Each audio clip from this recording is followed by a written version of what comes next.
A few years ago, I started to notice that the term the future of work was being used by almost every organization and person imaginable. It's become a phrase that means everything and nothing at the same time. So last year, I wanted to try to make sense of this. And what I came up with was 5 distinct conversations of work. I'll walk you through examples of each of these 5. The first is macro trends, and it's talking about the trends happening to us: AI, tech, the loss of jobs. The second conversation is around gig work, and it has 2 sides. One, unleashing individual potential in the workplace, and 2, the dark side and the societal costs of the disaggregation of work. 3 is around modern organizations. And this is a very much driven by organizations conversation that is borderline culture PR, trying to convince workers that they really care about culture and their potential at the workplace. 4 is one around personal transformation, and one that probably resonates closely with my own story, which is a conversation about makers, nomads, independent professionals who are carving their own path. And 5th is about deeper fundamental questions, and these are often offered by philosophers, sociologists, thought leaders who are really trying to question, what is it all for? Why do we talk about full employment when there isn't full employment at all? So let's dive in. Here's a quote from McKinsey & Company that sums up this first view of macro trends.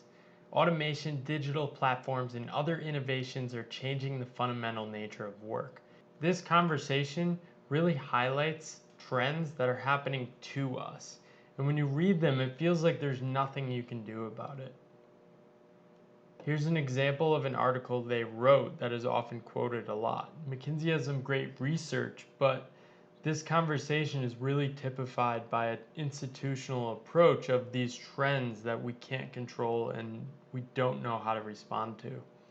The second conversation, here's a quote from New Yorker that sums it up really well. Gigging reflects the endless personalizable values of our own era, but its social effects, untried by time, remain uncertain. Here's a couple clippings of articles that highlight the 2 sides of this. Gives superpowers to freelancers. Sure, there's a lot of great things happening, but there's also a societal and cultural cost of the disaggregation of work and loss of benefits. The third conversation is an organizational conversation, and it's often told from the standpoint of the organization and or the talent, a class of people who have highly skilled professions, have a lot of skills where they can compete in today's full-time job market. Talented people need organizations less than organizations need talented people. I don't know if I would completely agree with this, but this is the sentiment of this conversation. Here's another spin on it. It's saying we need to treat people better, we need to treat people more human. Here's a company that really has followed through in it. I've done an interview with her, I'll link it up below, with Tash Walker, and she transitioned to a 4-day work week in London. The fourth conversation is around personal transformation. Seth Godin is probably the best personal representation of this and also supports a lot of the people going through transformation in defining who they are. Anyone who's enrolled in this course probably would resonate with this angle of this conversation around the future of work. The educated, hardworking masses are still doing what they are told but no longer getting what they deserve. The sentiment here is that people need to take it into their own hands, create their own learning opportunities, create their own path in life. Remote nomads, developers, boot camps, makers really typify this conversation.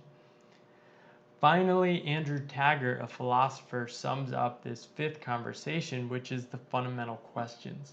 There may be no greater vexation in our time than the question of how to make a living in a manner that accords with living a good life.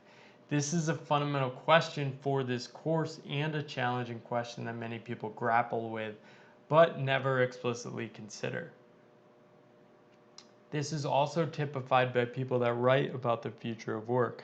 Derek Thompson, an Atlantic journalist, has written a lot about, okay, if we do automate a lot of jobs, what does the world look like after that, in which our beliefs are founded on that people should work and it's part of a functioning society. I don't present any of these 5 conversations as good or bad. I want to give you a map to help you navigate what people are talking about when they present terms about the future of work. Much of this course is about unpacking all the complexity and overwhelm we feel when we see all these things we should or shouldn't be doing or thinking about in the working world. In this first module, it's all about making sense of the working world. I'm also going to give you a lens to think about future of work mindsets, with the intent of giving you a foundation of something to come back to, a sense-making apparatus for yourself as you're trying to figure out what matters and what matters to you. If you want to go deeper, you can check the article below. It has a whole bunch of links across all these conversations and would love if you shared other ones that pop up for you.